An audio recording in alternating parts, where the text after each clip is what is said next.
여기 있는 묵상이란 단어는 그 단어가 아닙니다. 히브리 말로 하가라고 그래요. 한번 따라해 보시겠습니까? 하가. 우리나라 비둘기는 구구단을 외우지요. 구구구구구구구구 그러죠. 그렇죠. 그런데 이스라엘 비둘기는 하가 한답니다. 저는 이게 아직도 이해가 안 됩니다. 제가 우리 학생들 데리고 이스라엘을 지금 여러 차례 갔다 왔거든요. 그래서 어느 해에는 단단히 내가 마음을 먹고 예루살렘에서 비둘기를 찾았습니다. 비둘기를 만났습니다. 조용히 다가갔습니다. 귀를 기울여 봤어요. 제 귀에는 구구구구로 들렸어요.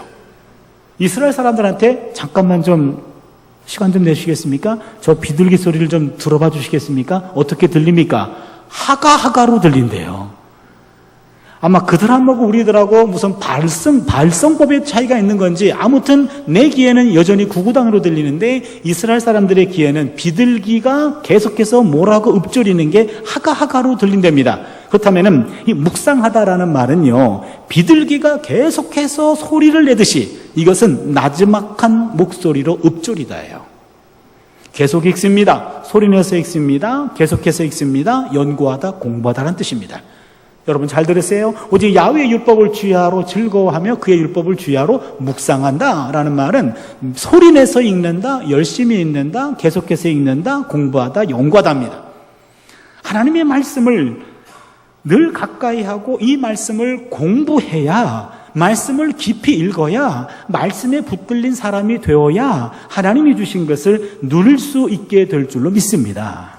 며칠 전에 기독교 신문에 나온 기사입니다. 충주 시내에 믿음 좋고 기도 많이 하기로 소문난 여자 피 집사님이 계십니다. 우리끼리니까 그냥 얘기하죠. 박 집사님이십니다. 이분은 모태신앙인이에요. 어머니는 권사님이세요. 남동생은 목사님이십니다. 많은 은사들이 있어가지고 충주 시내에 웬만한 기독교인들은 다 아는 유명한 분이었어요. 그런데 안타깝게도 남편이 의처증을 앓게 되었습니다. 그 바람에 교인들, 사람들이 많이 모인 곳에 가는 것이 금지됐습니다. 그러다 보니까 이제는 하나님 말씀을 잘 못 듣게 되고 혼자 기도 생활만 합니다. 그러던 어느 날 옥황상제를 만나는 꿈을 꿔요. 설악산, 지리산, 명산을 찾아다니면서 기도만 하다가 결국 보살로 바뀌어서 본격적으로 무당이 되었습니다. 이게 예수 믿고 태어나서 모태신앙인인데 40년 만에 무당이 되다, 이런 기사가 실렸어요. 이분은요, 신유의 은사도 있었고 방언의 은사도 있었고 통변도 했고 예언도 했고 각종 은사들이 많았습니다. 그래서 많은 사람들이 부러워했어요. 그런데 왜 이분이 갑자기 무당길로 들어서게 되었나요? 그나마 예배를 참석해서 예배 때 들려오는 그 하나님의 말씀, 그 말씀이 그동안의 그 많은 신령한 체험들을 말씀이 교정시켜주고 말씀이 그를 컨트롤해줬던 겁니다. 그러나 말씀 공급이 차단됐어요. 공급이 차단되자 악한 영의 소리를 하나님의 소리로 착각한 겁니다.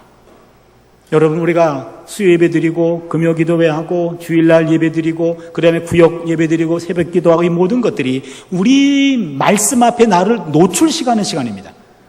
하나님 말씀이 있는 그곳에 나를 노출시켜서 하나님 말씀이 계속해서 나랑 부닥치게 만들어야 됩니다. 내가 인식하건 인식하지 못하건 하나님의 말씀이 내 안에 들어오는 거예요. 여러분, 콩나물 우리가 채울 때 물을 주면은 다 빠져나가는 것 같지만 그래도 콩나물이 자라듯이 하나님의 말씀이 떨어지는 그곳을 사모하고 그곳에 내 몸이 있고 그곳에 내가 영혼의 평온을 누려야 그 말씀이 내 안에 잠기고 말씀이 쌓아지는 건데, 이분은 그게 없어서 하나님의 말씀이 부족했기 때문에 신령한 체험들을 주워 담을 만한 말씀의 그릇이 없어서 악한 영의 소리를 하나님의 소리로 착각했던 겁니다. 사오정을 아시나요? 잘 못 듣는 친구요. 사오정이 어느 날 학교를 갔습니다. 들어갔는데 교실이 너무 지저분해가지고 담임 선생님이 화가 나셨어요. 오늘 주번 누구야? 주번 나와. 사오정이 나갔습니다. 엄청나게 혼났어요. 너는 주번이 돼가지고 이게 뭐야? 일찍 와가지고 청소를 해놔야지. 엄청나게 혼나고 매를 맞고 있는데 누군가가 느지막하게 뒤에서 들어와요. 넌 뭐야? 주번인데요? 넌 뭐니? 9번인데요? 그러니까 사오정이 자기는 9번인데 주번을 9번으로 잘못 들어가지고 괜히 봉변당하고 있는 겁니다. 여러분, 내 안에 말씀이 부족하면은요, 충분하지 아니하면 남이 들어야 될 소리를 지가 들어요. 잘못 들은 겁니다. 제대로 된 소리도 내가 왜곡해서 들을 수가 있어요. 주파수가 맞춰지지 아니하면 남의 주파수에 맞춰져 있어서 남이 들어야 될 것을 내 것으로 착각할 수 있다는 얘기입니다. 하나님의 말씀이 내 안에 충분해져야 그 말씀 위에 영적 체험이 쌓아지는 것이지, 말씀의 토대가 약하다면 선한 영적 체험도 왜곡되고 제대로 된 음성도 내가 왜곡해서 듣게 되는 겁니다. 세 번째로, 이런 사람은 결국 시냇가에 심겨진 나무가 됩니다. 3절이 그렇죠. 그는 시냇가에 심은 나무가 철을 따라 열매를 맺으며 그 잎사귀가 마르지 아니함 같으니 그가 하는 모든 일이 다 형통하리로다. 시냇가에 심은 나무가 되고 형통한 나무가 됩니다. 구약 성경에서 나무는 의인을 가리킵니다. 나무는 의인을 상징해요. 예레미야 17장 7절에서 8절에 나타납니다. 그러나 무릇 야훼를 의지하며 야훼를 의뢰하는 그 사람은 복을 받을 것이라. 그는 물가에 심어진 나무가 그 뿌리를 강변에 뻗치고 더위가 올지라도 두려워하지 아니하며 그 잎이 청정하며 가무는 해도 걱정이 없고 결실이 그치지 아니함 같으리라. 야훼를 의지하며 야훼를 의뢰하는 그 사람은 복을 받아서 물가에 심어진 나무가 된다. 근데 여러분, 물가에 심은 나무 얘기할 때 여기 있는 이 시냇가라고 하는 단어도 주목해 봐야 됩니다. 여기 있는 시냇가는 자연이 흐르는 자연천이 아닙니다. 팔레스타인, 지금 이스라엘 땅에 가면은요, 자연천을 와디라고 그러는데요, 와디는 우기 때는 시내가 넘쳐 흐릅니다. 그러나 1년에 한 5, 6개월 동안 건기가 되는데 건기에는 물 한 방울 없어요. 그런 와디로 옮겨 심어졌다간 그 나무는 건기 때 돌아가십니다. 여기 나와 있는 이 시냇가는 자연천 와디가 아닙니다. 여기 있는 이 시냇가라는 것은 관계수로가 연결되어 있어서 1년 365일 물이 메마르지 않고 물이 공급되는 시냇가입니다. 그 시냇가로 심어지게 되는데, 결국 악을 멀리하고 하나님의 말씀을 가까이 하는 사람은 물이 메마르지 않는 시냇가에 심은 나무가 됩니다. 그런데 오늘 본문은 시냇가에 심은 나무가 되는데, 여기 심은이라고 하는 용어를 눈여겨보면, 정확하게 번역하면 심겨진 나무예요. 여러분, 심은 나무라고 하면 나무가 걸어다니면서 어디가 물이 많을 거 하며 걸어다니다가 뿌리를 내린 나무가 있다면 그 나무 신고해 주시기 바랍니다. 그 미친 나무예요. 나무 주인이 나무를 옮겨다 심는 거지 지가 걸어다니는 거 아니거든요. 그래서 이 본문을 보면 시냇가에 심겨진이에요. 수동태입니다. 시냇가에 심겨진 나무가 정확한 번역입니다. 여기 있는 심겨진이란 말을 전문적인 용어로 divine passive 그래요. divine, D-I-V-I-N-E, passive, 수동태입니다. 신적 수동태입니다. 신적 수동태라는 것은 결정적인 순간에 수동태 표현을 씁니다. 그 말은 뭡니까? 심겨진 거예요. 심겨졌다는 말은 내가 심은 게 아니라 누군가에 의해 가지고 옮겨 심어진 겁니다. 그때 그 누군가가 누구냐? 그거를 하나님일 경우에 divine passive라고 표현합니다. 시냇가에 심겨진 나무가 됩니다. 그 누군가가 누굽니까? 하나님이십니다. 하나님은 한 의인을 그가 서 있는 그 자리로 옮겨 심어 주신 분입니다. 여러분, 인생은 내 마음대로 사라지지 않는 것 아시죠? 이만큼 살아왔으면 아시잖아요. 내 뜻대로 내 인생이 그렇게 펼쳐지는 것 아닙니다. 계획은 갖고 있지만 내 발걸음을 인도하시는 분은 바로 하나님이시잖아요. 잠언 16장 1절이 그렇습니다. 어찌 보면 인생은 정확히 보면 능동태가 아니라 수동태입니다. 인생은 수동태입니다. 내 계획과 내 의지에 따라서 인생이 펼쳐지는 것 아니고 신비한 힘에 의해서, 우린 그 힘이 누군지 압니다. 위에 계신 그분의 힘에 의해서 내 인생이 바뀌어가는 걸 우리는 알게 됩니다. 악과 단절된 삶을 살려고 노력하고 하나님 말씀을 늘 가까이 두고 공부하는 사람, 그 사람은 나무라는 의인이 됩니다. 그 나무에는 4가지 특징이 있습니다. 제가 오늘 여러분과 나누고 싶은 메시지는 여기에 담겨 있습니다. 나무의 영성이죠. 우린 나무에게서 4가지를 배웁니다. 첫 번째입니다. 나무는 침묵합니다. 나무는 자신에게 욕을 해도 침묵합니다. 삿대질을 해도 반응하지 않습니다. 심지어 가지를 꺾거나 짓밟거나 어떤 해코지를 해도 나무는 침묵합니다. 만약에 나무에게 엄청난 유해를 가했을 때 말하는 나무가 있다면 그 나무도 신고해 주시기 바랍니다. 걸어다니는 나무와 말하는 나무는 신고감입니다. 주변이 어떠한 해코지를 해도 나무는 침묵합니다. 억울함에도 침묵합니다. 나무는 우리가 알 수 없는 무엇인가 귀를 기울이며 철저히 침묵하는 것 같습니다. 미국의 한 대학 연구소에서 사람이 하루에 얼마나 거짓말을 많이 하는지를 체크하기 위해서 20명의 몸에다가 소형 마이크를 장착했습니다. 그리고 조사했습니다. 하루에 거짓말을 얼마나 많이 하는가. 놀라운 결과가 나왔어요. 사람이요, 평균적으로 8분에 한 번꼴로 거짓말한답니다. 하루에 180번입니다. 남 얘기가 아니라 우리 얘기입니다. 이 거짓말에는 얘야 엄마한테 전화하면 없다고 그래, 이런 것부터 시작해서 심각한 거짓말까지 포함하면 8분에 한 번꼴로 거짓말한대요. 우리가 거짓말하지 않으려고 했음에도 불구하고 말에 실수가 많은 것이 인간입니다. 우리가 다 실수가 많으니 만일 말에 실수가 없는 자라면 곧 온전한 사람이라 능히 온 몸도 굴레 씌우리라. 야고보서 3장 2절입니다. 내가 의도적으로 거짓말할 수도 있지만 말의 실수 때문에 거짓말하는 경우도 있습니다. 그렇다면 말의 실수를 줄이는 방법이 있어요. 거짓말을 줄이는 방법이 있습니다. 어떻게 하면 되죠? 침묵하면 됩니다. 여러분 8분만 침묵해 주세요. 한 개의 거짓말을 줄일 수 있습니다. 때로는 억울한 일을 당해도 침묵으로 대응할 수 있어야 됩니다. 창세기 보면은 요셉이란 사람이 나와요. 창세기 39장에 보면 보디발의 아내가 요셉을 유혹합니다. 그때 요셉이 그 유혹을 뿌리칩니다. 그 보디발의 아내는 그 내 사랑이 종에게 거절당하자 이 종이 나를 희롱하였나이다. 남편에게 거짓말했고 남편 보디발은 그 얘기를 듣고 요셉을 감옥에 가둡니다. 그런데 우린 여기서 한 가지 우리가 놓치는 게 있습니다. 이집트 사람들 문헌들을 보면 같은 동급의 이집트인들끼리 남의 아내를 유혹하거나 희롱하다가 그것이 발각이 되면 그 자리에서 죽여도 됩니다. 그렇다면 보디발의 아내는 감히 종이 네가 나를 거절해? 내가 이 기회를 만들려고 얼마나 노력했는데 네가 나를 거절해? 너는 죽었답니다. 그러게 보디발의 아내는 자신의 사랑에 거절당하자 요셉이라는 사람을 죽이려고 했던 겁니다. 보디발은 아내에게 그 얘기를 들었을 때 이 종이 나를 희롱했습니다 라고 들었을 때 그 자리에서 죽여야 됩니다. 그러나 죽이지 않고 감옥에 가두는 선에서 그냥 수습했어요. 그러면 그 결과가 뭘 맞이는지 아십니까? 보디발은 아내보다도 요셉을 더 신임한 겁니다. 그러게 요셉을 죽이지 않고 감옥에 가두는 선에서 끝낸 것은 보디발의 아내에게 수모를 남겨준 거예요. 내심은 보디발의 아내의 말을 믿지 않고 요셉을 더 믿고 있는 겁니다. 그렇다면 내가 요셉이라면 은밀히 보디발을 찾아가서 주인님, 사모님의 음탕함은 말 안 해도 아시죠? 난 너무 억울합니다 라고 말할 것 같아요. 근데 요셉은 침묵합니다. 여기서 우리 또 하나 배웁니다. 이집트 사람들이 생각하는 가장 이상적인 인간은 억울한 상황에서도 침묵할 수 있는 사람입니다. 요셉은요, 그 억울한 상황에서 형들에게 팔려갔어요. 종살이합니다. 종살이하는 그 상황에서도 그는 배워요.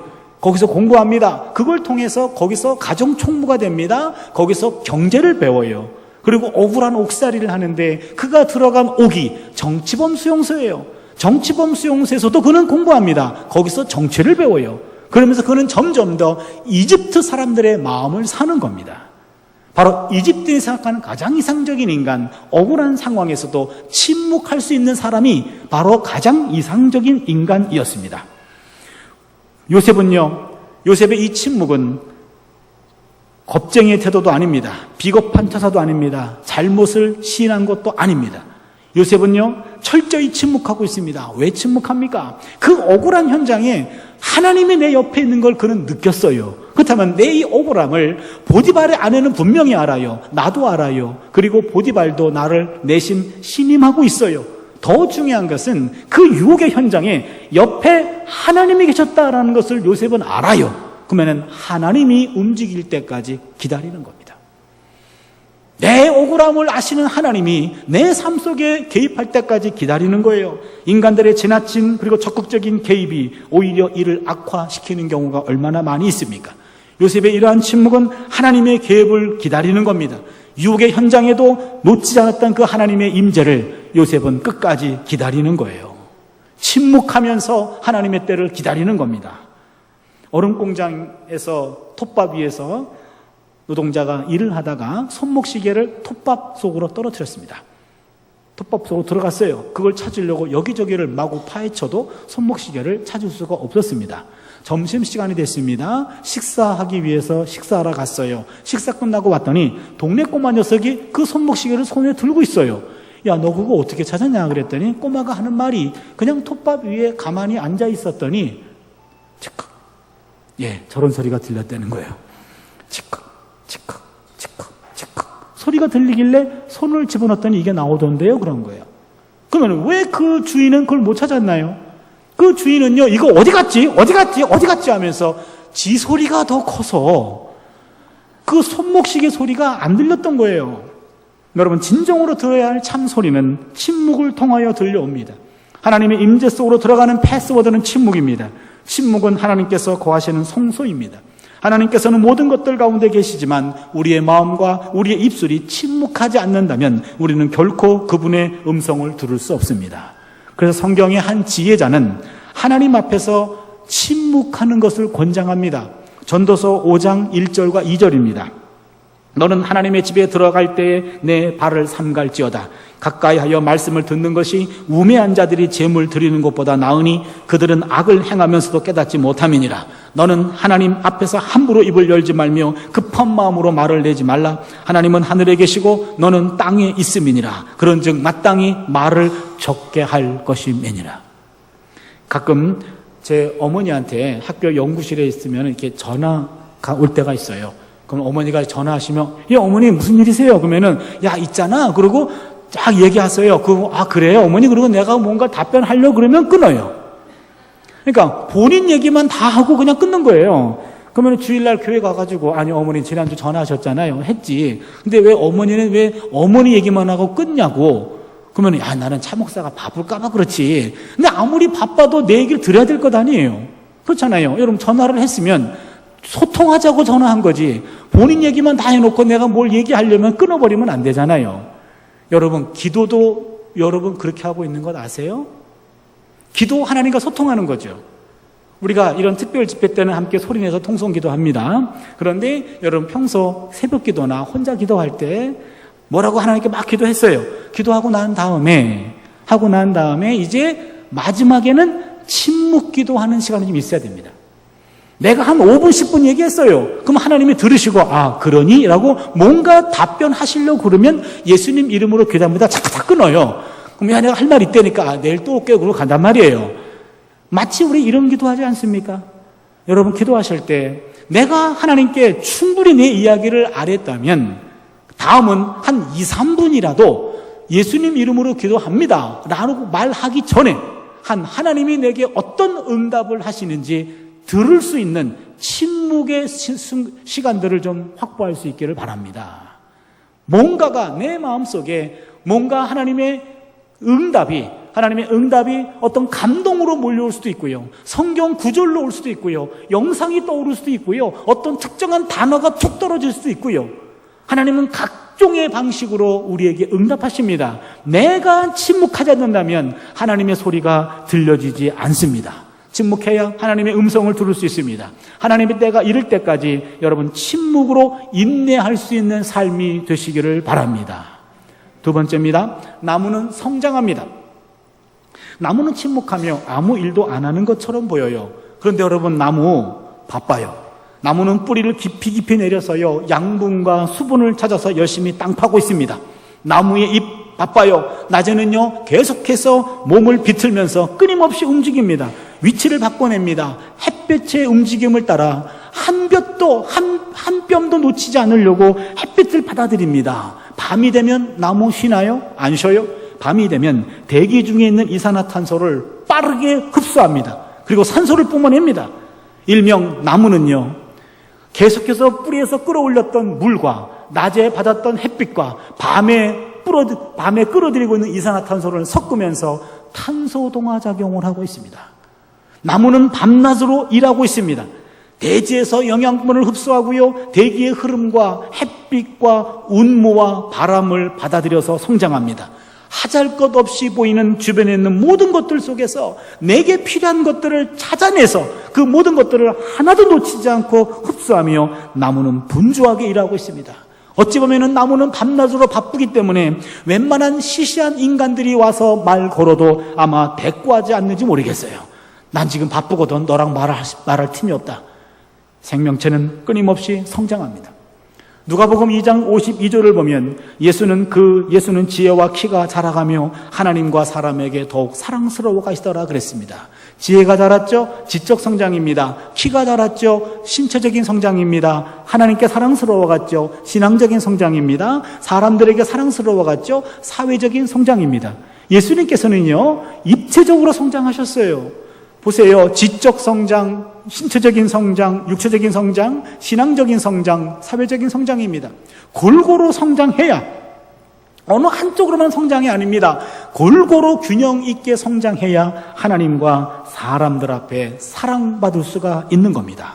우리의 겉사람은 날로 부패해집니다. 그래서 고린도후서 4장 16절이 이렇게 말하죠. 그러므로 우리가 낙심하지 아니하노니 우리의 겉사람은 낡아지나 우리의 속사람은 날로 새로워지는도다. 우리의 겉사람은 날로 부패해집니다. 날로 낡아집니다. 그러나 속사람은 날로 새로워질 수 있습니다. 우리의 여러분 외모와 그리고 인상은 구분해야 됩니다. 외모는 본인 책임 아닙니다. 외모는 부모 책임입니다. 외모는 이런 분과 이런 분이 만나가지고 이딴 사람 하나 만들어냈어요. 그러게 외모는 내 책임 아니에요. 부모 책임입니다. 그런데 인상은 본인 책임입니다. 나이가 40쯤 넘어가시는 분들은요, 더 이상 외모에 신경 쓰는 것은 이게 생각하는 연령이 조금 낮은 사람이고요. 성숙한 사람은요, 건강한 사람은요, 보통 사람은 이제는 외모보다 더 중요한 것이 인상임을 깨닫게 됩니다. 인상이라는 것은 내가 지나간 40년 이상 이렇게 살아왔습니다라는 내 인생의 성적표입니다. 내가 이렇게 살았수라고 하는 것이 내 인상이 내 삶을 다 보여주는 겁니다. 그래서 여러분, 예수 믿고 구원받은 하나님 백성이 되셨고 하나님 나라를 향해 가지고 우리가 지금 순례하고 있고 또한 우리에게 주어진 달란트를 따라 미션, 선교를 앞두고 있는 우리들의 모습, 이런 모습은 조금 부족한 것 같고 조금 더 밝았으면 좋겠어요. 조금 더 은혜스러웠으면 좋겠어요. 권사님 얼굴 보면 꼭 우리 시어머니 얼굴 보는 것 같아. 이러면 안 된단 말이에요. 장로님 얼굴 보면 몇 해 전에 돌아가신 우리 친정 아빠 얼굴이 생각나서 때로는 목사님 설교보다 먼 발치에서 장로님 얼굴 한 번 더 보려고 와요. 이런 겁니다. 내가 뭔가 말하는 것도 없고 행동해 주는 뭐가 주는 것 없이도 내 인상 자체가 정말로 예수 믿는 사람 인상이 되어가지고 푸근한 인상이 되어서 그 인상만 봐도 내가 은혜가 되는 거예요. 여러분, 인상 좋아지려고요? 인상 쓰면 좋아집니까? 인상 쓰면 고약해집니다. 인상이 좋아지려면요, 배워야 됩니다. 성장해야 됩니다. 끊임없이 배워야 됩니다. 내 내적 성장이 있어야 이것이 인격적으로 뿜어지는 것, 그것이 인상이에요. 그러게 나무가 뿌리를 내리고 끊임없이 성장하듯이 나무의 성장, 우리에게도 필요합니다. 세 번째입니다. 나무는 열매를 맺습니다. 나무는 때가 되면 유실수라고 한다면 반드시 열매를 맺습니다. 그런데 그 나무의 열매는 나무가 취하지 않습니다. 여러분, 나무가 이건 내가 뼈 빠지게 만든 거요. 남이 해코지라도 내가 침묵하고 피땀 흘려가지고 뼈 빠지게 내가 만든 거니까 이건 내 거요 하고 자기 열매를 따먹는 나무가 있다면 이 나무도 신고해 주시기 바랍니다. 걸어다니는 나무, 말하는 나무, 지 열매 따먹는 나무 다 신고감이에요. 여러분, 나무 열매는 나무가 따먹지 않아요. 나무 열매는 남이 따먹습니다. 동네 꼬마 녀석들이 따먹든지 새가 와서 쪼아먹든지 주인이 따다가 팔든지, 나무의 열매는 나무가 취하지 않습니다. 나무의 열매는 남이 취합니다. 그런데 알고 봤더니 나무가 갖고 있는 모든 것들은요, 다 남이 취하더라고요. 나무의 열매, 인간들에게 생명을 공급합니다. 나무의 줄기와 나무의 껍질에서 섬유가 나와요. 사람의 몸을 감싸는 옷을 만들 때 사용합니다. 나무의 제목으로부터는요, 연장과 무기를 만들어서 집을 짓는 데 사용합니다. 나무에게서 땔감이 나오고 숯이 나와요. 불을 일으켜 난방을 합니다. 요리할 때 사용합니다. 또한 불은 한밤중에 암흑으로부터 인간들을 보호해 주기도 해요. 나무의 잎과 나무의 열매와 나무의 뿌리는 약재가 되어 주곤 합니다. 그러고 보면 나무의 모든 것, 나무는 머리끝부터 발끝까지, 잎사귀부터 뿌리까지 모든 것들은 다 남에게 다 주고 있네요. All mine to give. 내게 있는 all mine, 모든 것들을 to give. 자신에게 있는 모든 것들을 남에게 주는 것. 이게 바로 나무의 삶이고 나무의 열매입니다. 사과가 6개가 있습니다. 1개 먹었습니다. 몇 개가 남았죠? 이쪽 거 먹어서 힘듭니까? 이쪽 거 먹을게요. 그럼 몇 개 남았죠? 5개죠. 예. 2개 나무를 줬습니다. 몇 개가 남았죠? 3개입니다. 여러분 지극히 정상입니다. 어떤 사람은 1개가 남았대요. 왜 1개입니까? 그랬더니 인생을 살아보니까 먹는 게 남는 겁니다. 이런 분이 있어요. 내가 살아보니까 먹는 게 남는 거래요. 그래서 먹었던 사과 그게 하나 남는 거랍니다. 근데 여러분 그 먹은 사과 그 잠시는 남는 것 같아요. 그러나 우리 몸에서 빠져나가잖아요. 잠시 남는 것 같지만 영원히 남지 않아요. 그렇다면은 먹었던 거 남지 않아요? 쌓았던 사과 3개 이게 남을까요? 먹어서 없어지든지 쌓아두었다가 썩어서 버리든지. 그럼 도대체 뭐가 남는 겁니까? 먹는 것도 남는 것 아니고 쌓아둔 것도 남는 게 아니에요. 그럼 남는 건 뭡니까? 남에게 준 거 2개가 남는 겁니다. 잠시 내게 왔다가 내가 남에게 베풀었던 것, 남에게 주었던 것, 그 2개가 남는 겁니다. 그게 바로 열매입니다. 그 사람이 사과를 몇백 개 먹었다 이거 기억하지 않아요. 그 사람 집에 썩은 사과 몇 톤 있다 이거 기억하지 않습니다. 그 사람이 그 사과를 몇 사람에게 나누었다, 끊임없이 나누었다, 기회가 있을 때마다 나누었다, 사과 반쪽도 나누었다. 그 나눔을 기억하지 먹은 것 기억하지 않고 쌓아둔 것 기억하지 않습니다. 제가 지금 한세대학교 23년째 있어요. 그러다 보니까 점심때가 되면은 늘 성경에서 하지 말라는 것 늘 합니다. 무엇을 먹을까 늘 걱정합니다. 그래서 오늘 점심은 뭘 먹을까 늘 걱정하다가 그냥 학생들한테 야 너네 점심 어디 가냐? 그러면은 학식 가요 그래요. 그러면 학식 간다라는 말은 학교 식당의 준말입니다. 학식의 특징은 2가지입니다. 첫 번째 맛없고 싸다 이겁니다. 학생들도 외식 가고 싶은데 갈 데 없으니까 그냥 학식 가서 점심 때우겠습니다. 그렇게 하는 얘기죠. 그럼 제가 그럽니다. 야 너네들은 학식 3년 내지 4년 먹고 졸업하지 나는 학식 평생 먹거든 그럽니다. 교수들 학교 식당 가서 교수 식당 가도요 반찬 1개 더 있고 값만 비싸고 다 비슷해요. 그러니 교수들도 점심때가 되면은 이 학식 먹기 싫어가지고 외식이 끌리는데 그냥 갑시다 그러면은 그 사람이 책임져야 되잖아요. 그러니까 맨날 가자고 그럴 수도 없으니까 오늘은 누가 가자고 안 그러나 기다릴 수도 없고 그래서 어느 날 그냥 조용히 혼자 학교 주변에 있는 식당에 들어갔어요. 들어갔는데 이게 웬일입니까? 조용히 오신 교수님이 7, 8명이에요. 그러면은 이제 아는 척 하니까 식당 주인이 같이 앉으라 그래요. 그럼 같이 앉아서 밥은 먹는데 표정 관리는 하지만 속은 복잡해집니다. 다 혼자 왔어. 혼자 누가 계산하느냐 말이에요. 그러면은 평상시보다 먹는 속도가 느려집니다. 천천히 먹습니다. 1시에 수업 있는 교수가 일어날 때 지 것만 계산하고 나그로 천천히 먹어요. 천천히 먹었는데 남들은 다 먹었는데 남들은 더 천천히 먹어요. 그럼 어떡합니까? 반찬 먹고 물 먹고 버티게 들어가는 거죠. 그런데 그때 반찬 먹고 물 먹고 그렇게 버티지 말고 일어나서 밥을 한번 쏘는 사람. 그 밥 한 끼 쏘는 거 그거 부담스러워서 반찬 먹고 물 먹고 버티기에 들어간 7, 8명의 박사보다도 일어나가지고 밥을 사는 사람, 우린 그 사람을 밥사라고 그래요. 밥사가 박사보다 훌륭한 겁니다. 여러분 그런 밥은 한 6, 7천 원밖에 안 해요. 그러면 한 7명이라 그래도 얼마 안 되잖아요. 그때 한번 쏘는 거예요. 그건 내가 우리 대학 교수들, 박사, 7, 8명의 박사들의 한 끼를 쐈다. 이 쐈다는 놈만 기억하지 얼마짜리냐 기억 못 하거든요. 하나님이 주신 기회입니다. 그런 기회가 있을 때 인색하지 않고 그때그때마다 남을 접대할 수 있는 기회가 왔을 때 그때마다 지갑을 여는 거예요. 그게 바로 열매입니다. 독일의 유명한 신학자 보네퍼라는 분이 있습니다. 디트리히 보네퍼라는 사람은 이 사람은 1906년에 태어났어요. 여러분 좀 아시는 분이 있을는지 모르겠습니다만 이 보네퍼는 21살에 박사가 돼요. 아주 천재적인 신학자입니다. 근데 이분이 이제 교수 생활하고 목회하고 있었을 텐데 그때 히틀러가 정권을 쥐게 되고 세계를 위해서 전쟁을 준비하고 있어요. 모든 나라가 다 눈치를 챘습니다. 그래서 주변에 있는 나라들이 독일에 있는 지식인들, 양심가들을 일부러 초청합니다. 전쟁이 일어나면은 그 양심가들이 화를 당할까봐 미국에 있는 뉴욕 테올로지컬 세미너리에서 라인홀드 니버라는 유명한 기독교 윤리학자가 보네포를 초청했어요.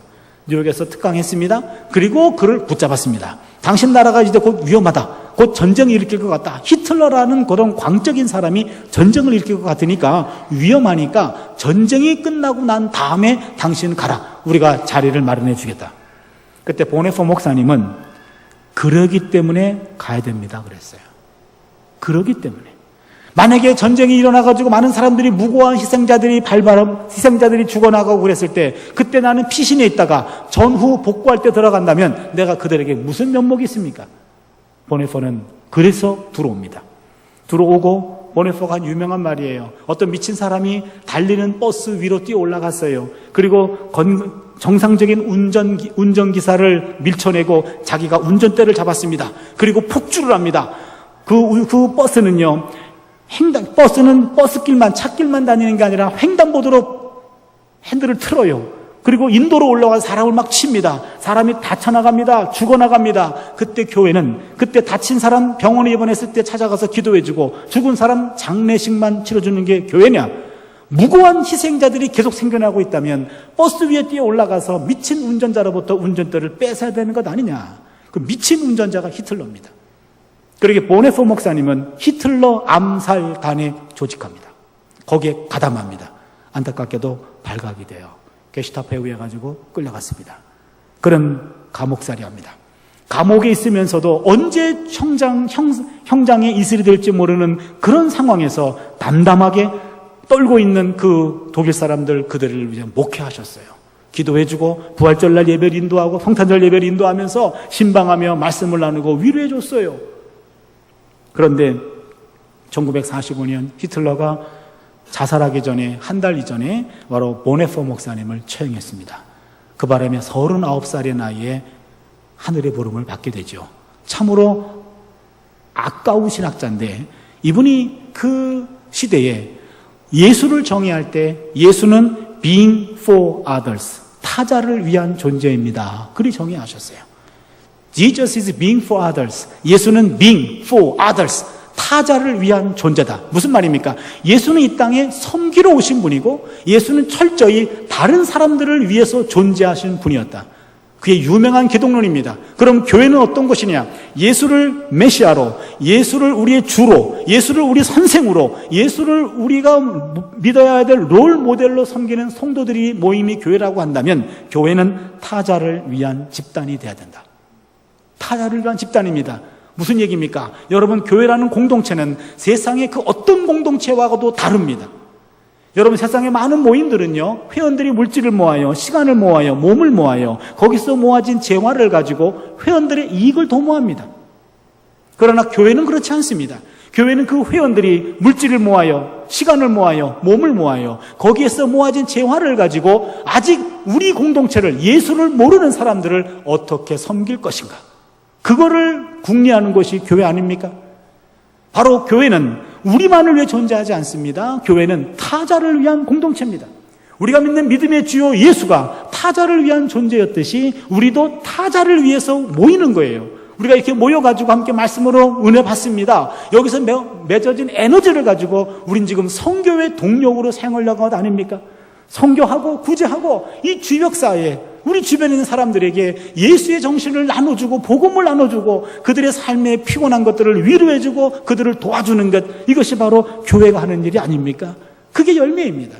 예수님께서 잎만 무성한 무화과나무 옆을 지나가신 적이 있어요. 시장하셨어요. 잎은 무성했습니다. 잎 열매가 많을 줄 알았어요. 갔더니 열매 하나도 없었습니다. 예수님은 그 잎이 무성한 무화과를 저주합니다. 잎이 무성했다는 것은 나름대로 열심히 살았다는 거죠. 그런데 열매가 없었어요. 열심히는 살았지만 열매가 없어요. 저는 그 모습을 보면서 혹시 오늘의 나를 말하는 것은 아닌가? 혹시 오늘의 우리를 말하는 것은 아닐까? 여러분, 현대인들 다 바쁘잖아요. 대학생들이요. 여러분, 대학교 1, 2학년 애들 대학 들어오잖아요. 그동안 입시 지옥으로부터의 탈출, 그동안 눌렸고 못 놀았던 것 보상이나 받은 듯이 노느라고, 미친 듯이 노느라고 바빠요. 1, 2학년 애들 바빠요. 노느라고.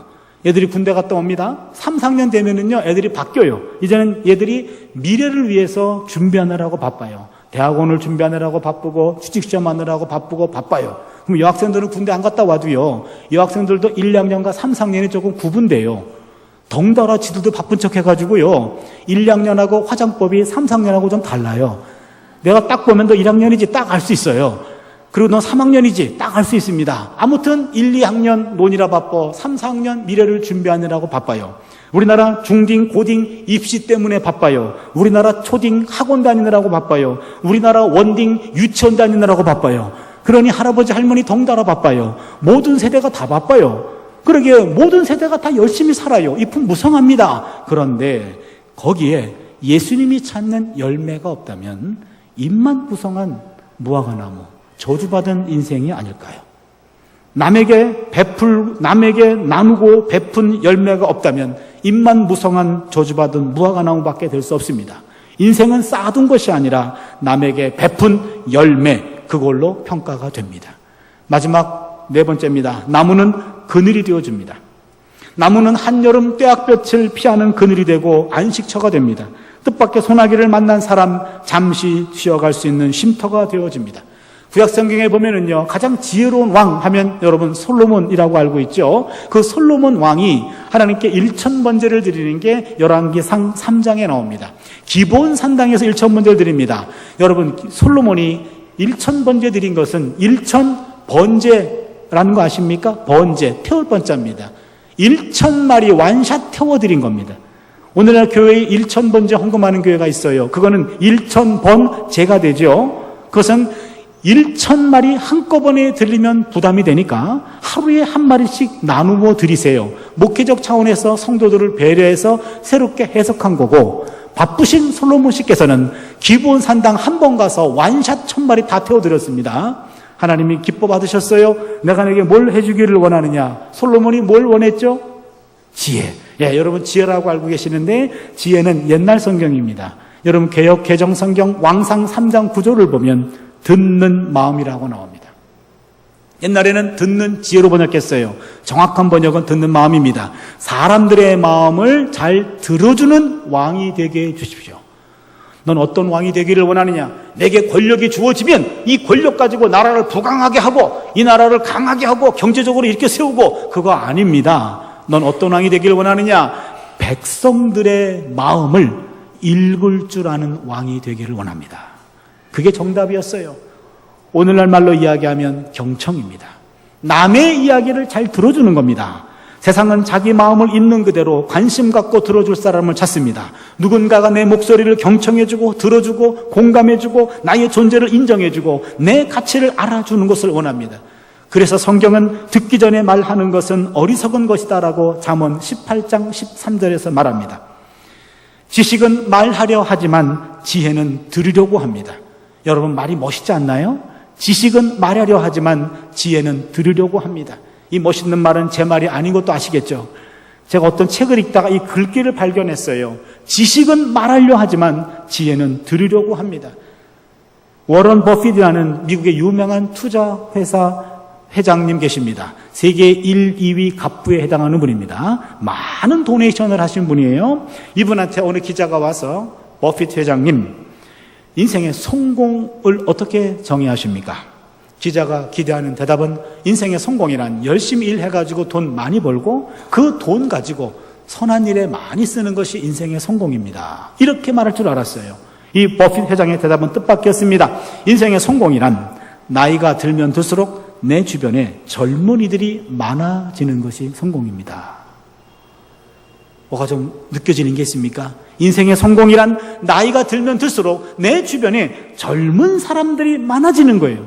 젊은이들이 자신들의 이야기를 들어줄 사람으로 나를 여겨서 내한테 와서 자기 얘기를 하려고 모이는 사람들이 많아질 때 그게 성공입니다 라는 얘기예요. 나이가 들면은요, 젊은 사람 만나면 자신의 경험을 나누고 싶어 해요. 내가 자네만 했을 때 말이야 하면서 말이 많아져요. 그런데 여러분, 젊은이들이 나이 든 분에게 찾아가는 것은 그분 얘기를 듣고 싶어가 아니라 내 답답한 얘기를 좀 들어달라고 간 거예요. 그런데 그 나이 드신 분이 그 얘기를 들으려고 하지 않고 그냥 자기 얘기만을 해요. 그러게 여러분, 나이가 들면 입은 잠그고 지갑은 열라는 말이 있잖아요. 근데 웬만한 나이 드신 분들은요, 지갑은 집에 두고 입만 가지고 나와요. 그리고 입만 열어요. 말도 많고 또 왜 이렇게 먹는 것도 많은 건지. 그런 어른들은요, 젊은이들이 한 번만 찾아가지 두 번 찾아가지 않습니다. 젊은이들이 나이 든 사람 찾아갔을 때는 내 답답한 이야기를 좀 들어달라고 가는 거예요. 그 얘기를 들어주지 않고 자기 얘기만을 자꾸 한다면은 말 많은 사람 젊은이들이 좋아하지 않습니다. 사람에 대한 호칭은 나이에 따라 달라집니다. 처음에는 영아가 돼요. 유아죠. 그 다음 청소년입니다. 청년입니다. 장년입니다. 여기까지는 똑같습니다. 그 사람이 어느 대학에 들어가건 청년이에요. 어떤 직장을 들어가건 장년이에요. 그런데 인생의 맨 마지막에 두 가지 갈림길로 나뉩니다. 마지막에는요, 다 두 갈림길에서 각자의 길을 갑니다. 하나는 노인이 되고 또 하나는 어른이 되는 겁니다. 노인이 아니면 어른이 됩니다. 노인은 그저 늙은 사람이에요. 어른은 존경받는 사람입니다. 노인은 자기 생각과 고집을 피우는 사람입니다. 어른은 상대를 더 많이 이해하려고 노력하는 사람입니다. 노인은요, 상대를 늘 지배하려고 그래요. 그러나 어른은요, 상대를 배려하려고 합니다. 노인은요, 늘 받기만 좋아해요. 그러나 어른은 상대에게 베풀어 주기를 더 좋아합니다. 노인은 이제 내가 배울 것이 없어 하고 자기가 최고인 양 생각합니다. 그러나 어른은 항상 배워야 한다고 생각합니다. 나이가 들면 들수록 자신의 부모가 점점 노인이 되고, 그러면 그 노인이 건강해질수록 자식들은 괴로워진답니다. 무슨 말씀인지 아시나요? 내 부모님이 계시는데 점점 부모님이 노인이 돼서 자기만 알아. 뭔가를 갖다 드리면, 야, 아무개 권사들은 더 비싼 거 갖다 주더라. 야, 요따고 얘기하셔. 본인만 알아요. 너무 이기적이야. 그렇게 하다 보니까 너무 자기 것만 챙기니까 점점 건강해져. 자녀들은 점점 괴로워진답니다. 여러분, 노인이 나이 들어 노인된 사람들이요, 그분이 나이가 들어서 노인된 게 아니라 젊었을 때부터 자기 것만 챙기고 이기적이었기 때문에 나이가 들어 노인된 거예요. 어른 된 사람은 나이가 들어 어른 된 게 아닙니다. 젊었을 때부터 남을 더 많이 배려했기 때문에 그러한 삶이 그의 인격이 되고 습관이 됐어요. 그리고 나이가 들었어요. 그분이 바로 어른이 되는 겁니다. 예수님도 진정한 어른이셨습니다. 수고하고 무거운 짐진 자들아 다 내게로 오라. 내가 너희를 쉬게 하리라. 예수님은 많은 사람들한테 다 내게 오세요. 당신들의 이야기를 내가 들어주겠습니다. 당신들을 쉬게 해주겠습니다. 바로 예수님은 진정한 어른이었습니다. 여러분, 교회 안에 나이 드신 분들 많은 거 좋아요. 근데 그 나이 드신 분들이 어른이 돼야지 노인이 돼서는요, 그 공동체가 괴롭습니다. 여러분이 나이가 들면 들수록요, 나이가 들어서 어른이 아니라 지금부터 어른의 마음을 가지고 지금부터 남의 이야기를 많이 들어주시고 남의 그늘이 되어주는 삶이 되어주시기를 바랍니다. 말씀을 정리하겠습니다. 해씨가 아니라 이씨의 삶은 바로 행복한 나무가 되는 삶입니다. 이러한 삶은 먼저 악과는 멀리하는 삶이 되어야 됩니다. 악은 모양도 취하지 말라 그랬습니다. 떳떳하지 못한 것들은 끊어내야 됩니다. 악과는 전쟁입니다. 동시에 하나님 말씀과는 늘 가까이 해야 됩니다. 하나님이 말씀 있는 이 자리, 여러분 어떤 것보다 귀한 자리이기에 만사를 뒤로하고 오늘 이 자리에 오신 여러분 잘 살고 있는 겁니다. 하나님 말씀이 있는 그곳이 내 인생의 가장 1순위가 되어야 바로 하나님의 인도를 받게 되는 줄로 믿습니다. 이런 삶이 반복됩니다. 악과는 전쟁이에요. 하나님 말씀 있는 곳에는 무릎을 꿇어요. 악과의 전쟁, 악과의 단절, 말씀과 하나됨, 이런 것들이 반복되다 보면 나도 모르는 사이에 하나님께서 내 삶의 중심을 물이 메마르지 않는 시냇가로 옮겨 심어줄 줄로 믿습니다. 시냇가에 옮겨 심어진 나무, 그 나무는요, 사소한 일에는 침묵합니다. 성실하게 매일매일 순간순간마다 성장합니다. 그리고 남에게 유익을 제공하는 열매를 제공합니다. 그리고 지치고 힘든 사람에게 언제나 그늘이 되어줍니다. 톨스토이는 인간의 양심은 하나님의 목소리라고 말했습니다. 인간의 양심은 하나님의 목소리래요. 여러분, 양심이 잘못된 것들을 내가 생각하거나 잘못된 것들을 행동하려고 할 때 양심이 두근두근거려요. 당신 그래서는 안 되지, 예수 믿는 사람이 그러면 안 되지 라고 양심이 살아있으면 악한 것들, 잘못된 것들, 이것들을 막아줍니다. 알람이 들어옵니다. 여러분, 알람 장치 빨간불이 들어오려면은요, 알람이 전원에 연결되어 있어야 돼요. 이 전원이 끊어지면, 알람 장치가 전원이 끊어지면요, 빨간불이 안 들어와요. 그러기 자기가 악을 행해도 이것이 부끄러운 줄 몰라요. 우린 그 사람들을 심리학적 용어로 사이코패스라 그러잖아요. 그런 사람들이 있단 말이에요. 그러기에 전원이 연결되어 있어야 됩니다. 우리도 마찬가지입니다. 전원이 연결되어 있어야 알람 장치가 살아있어요. 양심이 살아있습니다. 이 전원 장치가 바로 하나님의 말씀이에요. 하나님의 말씀을 묵상한다 그랬잖아요. 그리고 시편 1편 3절에 보면은요, 시냇가에 심겨진 나무라 그랬습니다. 시냇가에 심겨진 나무는 물을 공급받을 수 있어요. 요한복음의 해석에 따르면 물은 생수입니다. 성령의 생수입니다. 바로 성령입니다. 그러기에 성령과 말씀으로 끊임없이 공급받아서 전원이 연결돼서 알람이 살아있어야 돼요. 알람 장치가 살아있어야 악이 올 때 악을 분별해요. 분별할 뿐만 아니라 악을 끊어낼 수 있는 용기도 말씀과 성령에서 오는 줄로 믿습니다.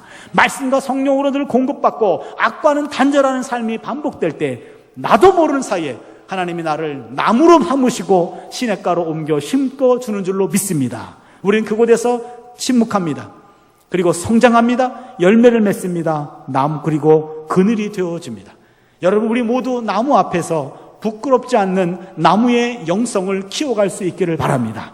여러분 한 분 한 분이 한 그루의 나무가 되어 주십시오. 여러분이 한 그루의 나무가 된다면 여기 수십 그루의 나무가 있습니다. 우린 이것을 숲이라고 얘기합니다. 우리가 하나의 숲을 이루었어요. 여러분, 숲을 이룬다면, 숲은요, 나무는 이 지역사회에 있는 나쁜 공기, 이산화탄소는 우리가 흡수합니다. 악한 공기는 다 흡수합니다. 지역사회를 맑혀주는 산소를 공급해주는 게 나무잖아요. 숲이 있으면 그 마을을 책임질 수 있습니다. 여러분 한 분 한 분이 한 그루의 나무가 되어주시고, 우리 나무 십자가 교회가 정말로 나무와 같이 하나의 숲을 이루어서 이 지역사회에 산소를 공급해 줄 수 있는, 우리의 삶 속에서 내 지역에 있는 곳에서 산소를 공급해주는 그러한 나무, 그러한 숲을 이루어가는 우리 교회가 될 수 있기를 축원합니다. 우리 함께 찬송 드리고요, 함께 결단하는 기도를 드리겠습니다. 낮엔 해처럼 밤엔 달처럼 그렇게 살 수 없을까? 욕심도 없이 어두운 세상 비추어 온전히 나물 위에 살듯이 나의 일생에 꿈이 있다면 이 땅의 빛과 소금 되어 가난한 영혼, 지친 영혼을 주님께 인도하고픈데, 나의 욕심이, 나의 못난 자아가 언제나 커다란 짐 되어 나를 짓눌러 마음을 곤곡해 하니 예수여 나를 도와주소서.